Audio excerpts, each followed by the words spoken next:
द्रवों की सतह का मतलब हो गया कि द्रव की जो ऊपरी वाली सतह होती है मेरे भाई, उसी पर देखने को मिलेगी आपकी कौन सी तरंगे, ट्रांसवर्स तरंगे। इसकी जो तरंगदैर्घ्य हो जाएगी वो हमारी कैसी हो जाएगी, तो ध्यान रखना इसकी जो तरंगदैर्घ्य है लेमडा है वो कैसा हो जाएगा, मिनिमम हो जाएगा। तो मैटेंटल वेव उस तरंग को बोलते हैं जिसको चलने के लिए माध्यम की आवश्यकता पड़े। अब एक बात बताइए, अगर माध्यम की आवश्यकता पड़ रही है तो मैटेंटल वेव। इस बार के ग्रुप डी के पेपर में साउंड वाले चैप्टर से बढ़िया सवाल पूछे जा रहे हैं और ऐसे ऐसे नाम पूछे जा रहे हैं जो नाम हो सकता है आपने पहली बार सुना हो, जैसे कि इलास्टिक वेव क्या होता है, इसको हिंदी में प्रत्यास्थ तरंगे बोलते हैं। अब बहुत सारे बच्चे समझ नहीं पा रहे कि इलास्टिक वेव क्या है, तो पूरी की पूरी कहानी समझते हैं। और इस तरह के सवाल रेलवे हर बार पूछता है, चला रहा है। अगला मुझे 2.5 मिनट 3 मिनट दीजिए, मैं आपका पूरा कॉन्सेप्ट क्लियर कर देता हूं। जैसे कि आप लोग यहां पर देख पा रहे हैं कि जो तरंगें होती है वो मेनली दो तरह की होती है, एक मैटेंटल वेव होती है, एक विद्युत चुंबकीय तरंग होती है। सर मैटेंटल वेव उस तरंग को बोलते हैं जिसको चलने के लिए माध्यम की आवश्यकता पड़े। अब एक बात बताइए, अगर माध्यम की आवश्यकता पड़ रही है तो मैटेंटल वेव। माध्यम अगर है इसका मतलब पदार्थ है, और पदार्थ के अंदर क्या होती है, इलास्टिसिटी होती है। इसीलिए ध्यान रखना इन यांत्रिक तरंगों को एक और नाम से भी जाना जाता है, इसी को हम लोग इलास्टिक वेव भी कहते हैं। कौन सी वेव, इलास्टिक वेव कहते हैं। अच्छा, विद्युत चुंबकीय तरंगें कौन सी होती है, विद्युत चुंबकीय तरंगें वो तरंगें होती है जिनको चलने के लिए कभी मीडियम की आवश्यकता नहीं होती, अर्थात ये तरंगें निर्वात में चलती है। तो जब कोई माध्यम ही नहीं है तो इसका मतलब किसी तरह की कोई इलास्टिसिटी नहीं है। तो जब इलास्टिसिटी नहीं है तो ध्यान रखना इन्हीं तरंगों का एक दूसरा नाम भी होता है, इन्हीं तरंगों को हम लोग इन इलास्टिक वेव के नाम से भी जाना जाता है। तो क्वेश्चन में इलास्टिक वेव या इन इलास्टिक वेव पूछा जाए तो आप लोग बता दीजिए। दूसरी बात, ये जो हमारी विद्युत चुंबकीय तरंगें होती है ये टोटल कितने तरह की होती है, ये टोटल 7 प्रकार की होती है। ऊपर से नीचे आपको क्रम याद होना चाहिए। तो सबसे पहले होता है गामा रेज, फिर एक्स रेज। एक्स रेज के बाद आप यूवी, यूवी का नाम सुना है ना, यूरासिन रे, अल्ट्रावायलेट, यूवी, विजिबल, इंफ्रारेड, फिर मिस्टर का एम और आर ले लीजिए, यानी माइक्रोवेव हमारा पहले आएगा और रेडियो वेव उसके नीचे आएगा। तो टोटल ध्यान रखना 7 तरह की विद्युत चुंबकीय तरंगें होती है। इनके यूज बहुत पूछे जाते हैं, मैं जल्दी से यूज बताता हूं बच्चों। ध्यान रखना गामा रेज का जो यूज होता है ये हमारा किसमें होता है, ये कैंसर के उपचार में होता है, ध्यान रखिएगा। एक्स रेज का जो यूज होता है वो हड्डी से संबंधित है, हड्डियां टूटी उसका इस्तेमाल हम लोग एक्स रेज करके निकालते हैं।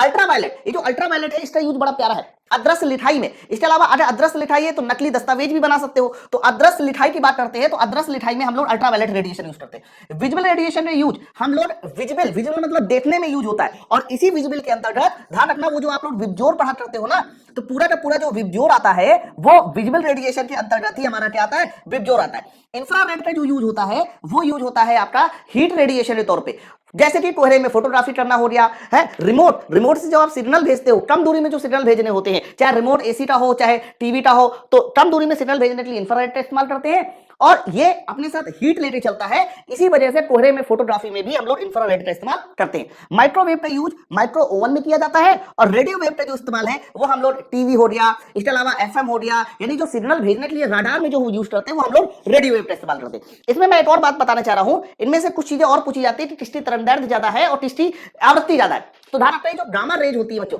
गामा रेज की जो आवृत्ति होती है वो मैक्सिमम होती है और इसीलिए आवृत्ति मैक्सिमम है तो गामा रेज की और क्या मैक्सिमम हो जाएगी, इसकी एनर्जी मैक्सिमम हो जाएगी। आवृत्ति और एनर्जी एट गामा रेज की मैक्सिमम होती है। जबकि रेडियो वेव की बात करते हैं तो रेडियो वेव की जो तरंगदैर्घ्य है वो मैक्सिमम होती है। ओके, अब तरंगदैर्घ्य मैक्सिमम है तो आवृत्ति कैसी हो जाएगी, मिनिमम हो जाएगी। आवृत्ति मिनिमम है तो एनर्जी भी कैसी हो जाएगी, मिनिमम हो जाएगी। अब यहां पर देखो, अगर आवृत्ति मैक्सिमम है तो इसकी जो तरंगदैर्घ्य हो जाएगी वो हमारी कैसी हो जाएगी, तो ध्यान रखना इसकी जो तरंगदैर्घ्य है लेमडा है वो कैसा हो जाएगा, मिनिमम हो जाएगा। तो ये पूरी की पूरी बात आप सब लोगों को बहुत अच्छे से क्लियर होना चाहिए। ऐसा मैं इसलिए कह रहा हूं क्योंकि इनके बीच एक संबंध भी होता है, E बराबर होता है H इंटू सी अपॉन लेमडा। तो ये वाले फॉर्मूले से ही आपको पता चलता है कि एनर्जी और लेमडा एक दूसरे के अपोजिट होते हैं। अच्छा, दूसरी बात, यहां पर जो आपका एक्स रेज है ना, इसकी कई बार आपसे तरंगदैर्घ्य पूछ लेता है कि एक्स रेज की तरंगदैर्घ्य क्या होती है। ये याद रखना है, एक्स रेज की जो वेवलेंथ होती है वो 1 एंगस्ट्रॉम होती है। ये डायरेक्ट आपको याद रखना है, 1 एंगस्ट्रॉम इसलिए याद रखना क्योंकि डायरेक्ट आपके एग्जामों में पूछा जाएगा।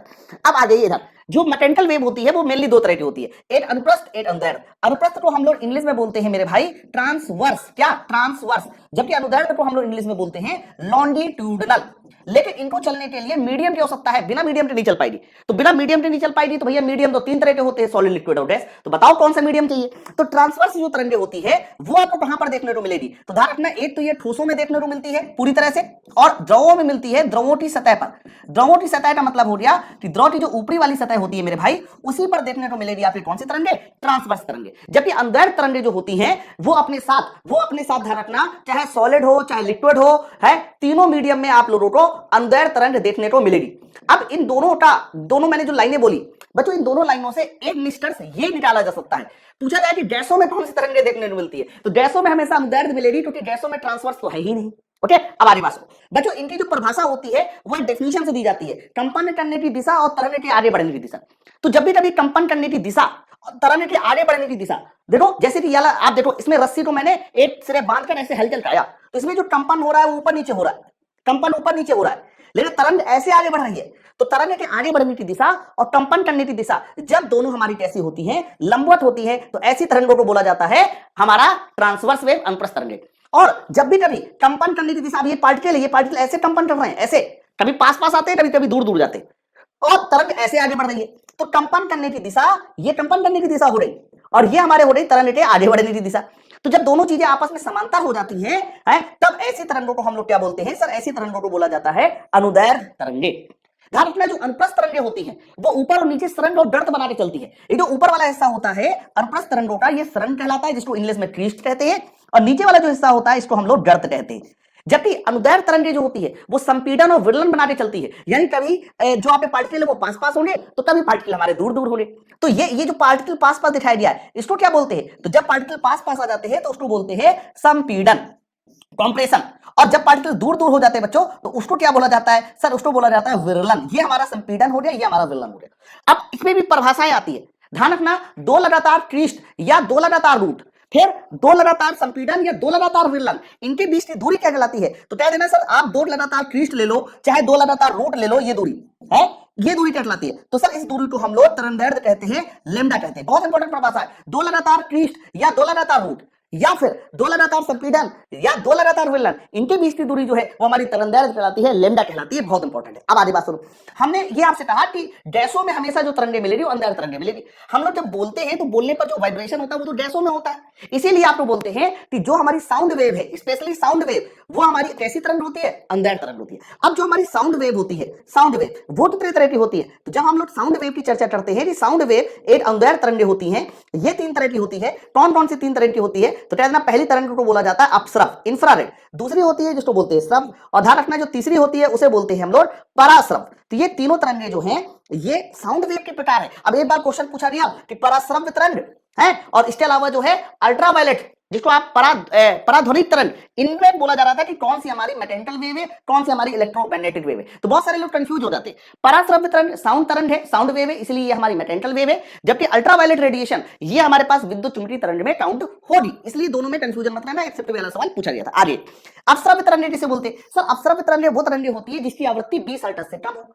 श्रव्य तरंगे किसे बोलते हैं? जिसकी आवृत्ति 20 हर्ट्ज से ज्यादा और 20,000 हर्ट्ज से कम हो। और पराश्रव्य तरंगे किसे बोलते हैं? जिसकी आवृत्ति 20,000 हर्ट्ज से ज्यादा हो। इस तरीके से हम ये तीनों रेडिएशन को मोटा लेते हैं, पढ़ लेते हैं। तो ये जो पूरा का पूरा कैलकुलेशन मैंने बताया है, इसमें मैंने जितनी बातें बताई है, बहुत सारी बातें मैंने सिर्फ बोली है, जैसे इसके यूज, तो वो बातें भी आप लोग कॉपी में नोट डाउन कर लेना, क्योंकि साउंड से क्वेश्चन पूछा जा रहा है और लगातार पूछा जाएगा। कैसा लगा कॉन्सेप्ट, कैसा लगा वीडियो, कैसी लगी जानकारी, मुझे नीचे कमेंट सेक्शन में जरूर बता दीजिएगा। चलिए फिर मिलते हैं हम लोग नेक्स्ट वीडियो में, तब तक के लिए थैंक यू वेरी मच।